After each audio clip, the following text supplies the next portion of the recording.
here. Like poltergeist. We know you've been waiting, baby. Now it's like Fingers Corporation of Love. We're gonna strip those brakes and let you release all this heat inside. So much passion covered up by pride. We're gonna bring down the walls, let them fall, fall, fall, fall. We're gonna bring down the walls.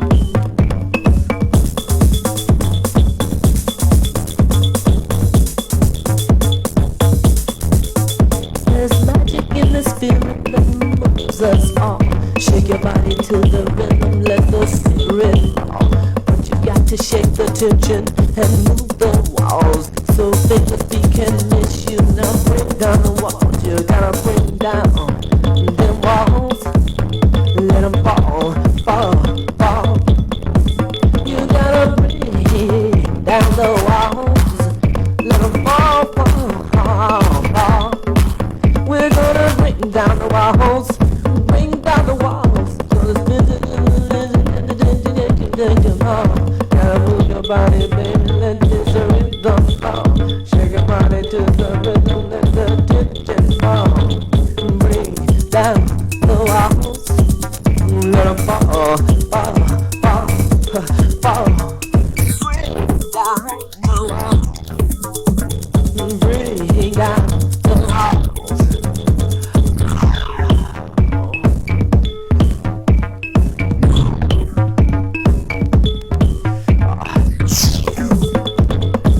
That's right, baby. That ain't good enough. You have to put your whole natural purpose into the sensation. That's a little better. Move. Ooh. Think you get with it?